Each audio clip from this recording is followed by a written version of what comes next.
All right, I'll just talk about it and give any thoughts. Make it really quick, 10, 20 minutes or so, and then that'll be, a video for this week and just something I can do maybe consistently. So if you like this idea or format, just give me your feedback. Give me feedback on ways I can improve, man. I know I can improve it. I know my lighting isn't the best, but yeah, so obviously if you're looking at the title, so gonna talk about Black Lightning. So saw the premiere last week, did a live reaction to it. For the most part I liked it. It's clear that the dynamic of Black Lightning and Jefferson Pierce, the main character, is that he's kind of caught in between the police and the gangsters, the crime lords, all that kind of stuff, and he's sort of like walking that middle line. So I'm kind of interested to see, how that develops. For the most part, I like the characters. I like Jefferson. I like his wife. I like the daughters. I like Gamby. Everyone in the show kind of fills a role, and maybe I'll go into a little bit more detail about that as I go on. But yeah. So first of all, I like the show. Now to talk about what's going on with episode 2. So Black Lightning still, he went in the pilot, he went and fought, but he's still kind of conflicted about, should he go out and fight? Should he, try to make up with his wife? And there's a scene where his ex-wife Lynn confronts Gamby, and they're arguing over if Black Lightning should become a superhero or not. And it's pretty clear that they're both two extremes. Gamby wants him to be Black Lightning pretty much all the time, it seems like, and Lynn wants him to just be Jefferson Pierce. And at the end of the day, what makes the most sense is for him to just try to be both. So hopefully that's what is going to be the arc for this season. Him kind of struggle, doesn't want to be the vigilante or doesn't want to be the dad. And I'm assuming that obviously we see Anissa is developing her powers. We know that she's super strong at least.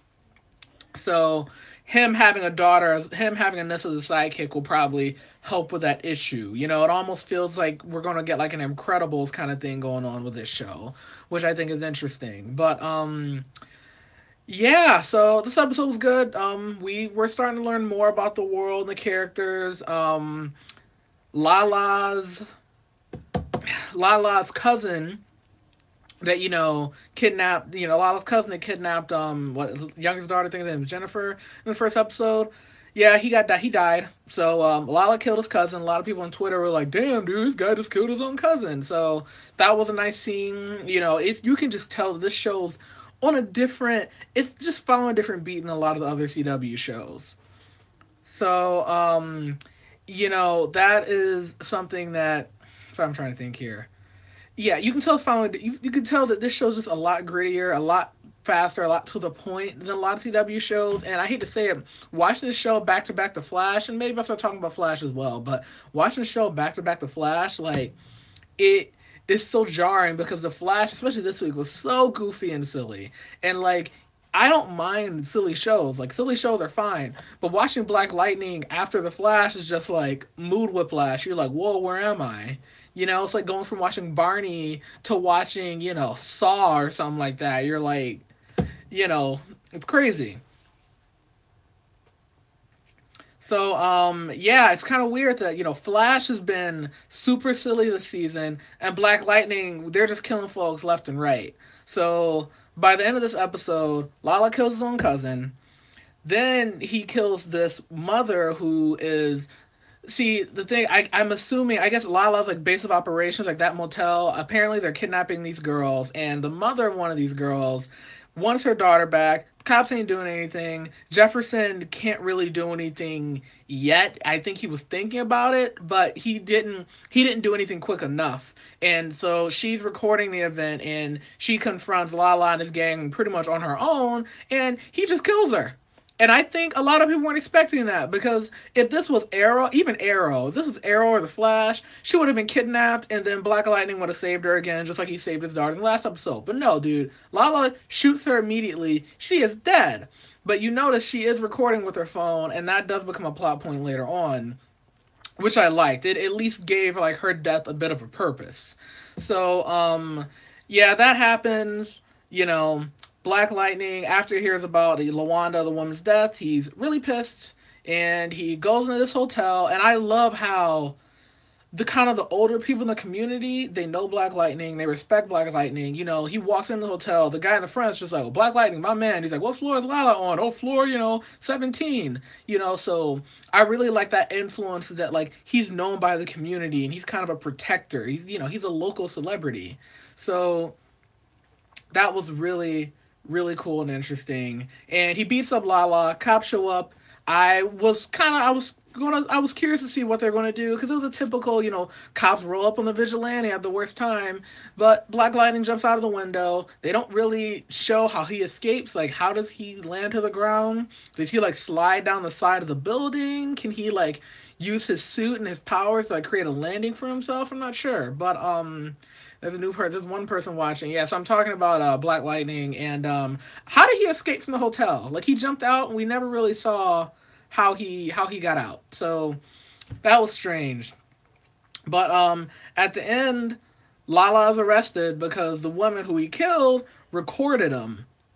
Her phone recorded the whole thing. So he's arrested, and then Tobias Well, who's the albino guy who's Lala's boss, comes into the prison. He's clearly got to deal with the cops. The cops just let him walk on in. He comes in, kills the guy. He comes in, kills the guard. Sorry. Well comes in, kills Lala. So Lala strangles Lala. Lala's dead. So a lot of death in this episode. I have a feeling that next episode is going to kind of be a cool down because these first two episodes have been pretty intense as far as like people getting shot, people dying in action and whatnot. And in my opinion, I think the next step is kind of just to develop these characters in this world more. I think the daughters are going to be I think the daughters are going to, at a certain point, be almost as central of the focus as Black Lightning himself. Because I think one thing they're trying to stress is that, Black Lightning, he can't be Jefferson Pierce and Black Lightning at the same time, at least without help. But the difference now is that he's going to have at least one sidekick that can help, with the crime fighting a little bit. So that's where I hope we go into the future. But overall, I liked the episode. It was dark, it was gritty, and quite a few people died, but each, kind of death served a point. The death of him, him killing, Lala killing his cousins to show, okay, this is how savage Lala is. And then Lawanda's death was used at the end to get Lala arrested. And then Tobias Well killing Lala to show that Tobias is, a scarier guy than, that Tobias is a scarier guy than Lala, and he's someone to be feared. And I like the performance so far. So we'll just have to see. Sorry, I got a tweet. So we'll just have to see where the show goes. But yeah, I like it. Show's super black, clearly, and it seems to be developing nicely. And yeah, watching back The Flash, man, it's jarring. I honestly hope that the writers of the other shows, even Legends and Flash, which I really like, kind of look at Black Lightning and maybe, try to step up the writing a little bit. Try to put in some more semi-serious issues in the shows. And I'm not saying you have to go like super political either, but I think the problem with all these shows, the other shows, is that the stakes aren't super high and you never feel like a lot of the characters are in danger. And yeah, you have a death occasionally, but I would really like it if, a character got injured or something like that. I don't know. You have Diggle and Arrow lose a hand or something. Something to just show that, okay, this is like a real battle. Because Black Lightning is definitely trying to do that. But yeah, enjoyed the episode. Let me know what you thought in the comments below. And until next time, I will see you all later. Peace. Also, let me know what you think about this format. Would you like me to do an after show for Black Lightning or any other show every week? It's pretty easy for me to do and not that time consuming. And I might be able to make more videos like this as opposed to a lot of my more video essay scripted stuff that no one watches. So yeah, let me know what you think. And also forgot. Sorry, it's a live stream, so I can do whatever I want. His daughter Jennifer is dating this guy. She's drinking in school, which I never did that in school. And she's dating this guy. The actor was on Riverdale, so I was kind of making fun of him on Twitter. That guy CD, by the way.